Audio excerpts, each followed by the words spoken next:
ದರ್ಶನ್ ರ ಡೆಬ್ಯೂ ಚಿತ್ರ KGF record ನ break ಮಾಡುತ್ತೆ. ಹೌದು, ಕೆಜಿಎಫ್ ಏಪ್ರಿಲ್ 14, 2022ರಲ್ಲಿ ರಿಲೀಸ್ ಆಗಿತ್ತು. ಕನ್ನಡ ಸಿನಿಮಾ ಮತ್ತು ಸ್ಯಾಂಡಲ್ವುಡ್ ಸಿನಿ ಇತಿಹಾಸದಲ್ಲೇ ತಿರುಗಿ ನೋಡಿರುವಂತ ಒಂದು ಚಿತ್ರ ಅಂತಂದ್ರೆ ಅದು ಕೆಜಿಎಫ್ ಅಂತಾನೆ ಹೇಳ್ಬಹುದು. ಜೊತೆಗೆ ಕರ್ನಾಟಕದಲ್ಲಿ ಈ ಪೂರ್ತಿ ಕೆಜಿಎಫ್ 2 ಚಿತ್ರ ಏನ್ ಮಾಡಿತ್ತು ಅಂದ್ರೆ 180 ಕೋಟಿಯಷ್ಟು ಗಳಿಕೆಯನ್ನ ಮಾಡಿತ್ತು. ಡಿಸೆಂಬರ್ 11ಕ್ಕೆ ಈಗ ಡೆವಿಲ್ ಸಜ್ಜಾಗಿದೆ.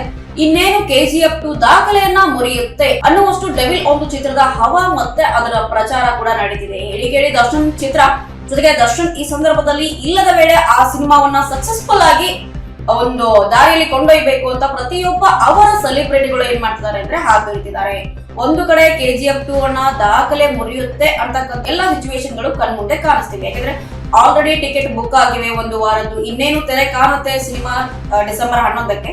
ಜೊತೆಗೆ ಯಶ್ ಸಿನಿಮಾ ಇತ್ತೀಚೆಗೆ ನೋಡುತ್ತಿದ್ರೆ ದೊಡ್ಡ ಹವಾ ಸೃಷ್ಟಿ ಮಾಡಿರುತ್ತೆ. ಆದ್ರೆ ದರ್ಶನ್ ಅಂತ ಬಂದಾಗ ಅಲ್ಲಿ ಮಾಸ್ ಕ್ಲಾಸ್ ಎಲ್ಲ ಕೂಡ ಇರುತ್ತೆ.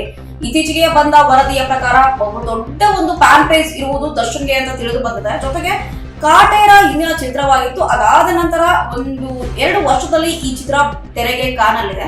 ದರ್ಶನ್ ಆ ಪ್ಲೇಸ್ ಅಲ್ಲಿ ನೋಡ್ಲಿಕ್ಕೆ ಇಲ್ಲ ಅನ್ನೋದಾದ್ರೆ ನಮ್ಮ ವಿಜಯವಾಹಿನಿ ನ್ಯೂಸ್ ಚಾನೆಲ್ನಲ್ಲಿ ಪ್ರಮೋಷನ್, ಜಾಹೀರಾತು, ಅಡ್ವರ್ಟೈಸ್ಮೆಂಟ್ ನೀಡಲು ಸಂಪರ್ಕಿಸಿ 9535808456.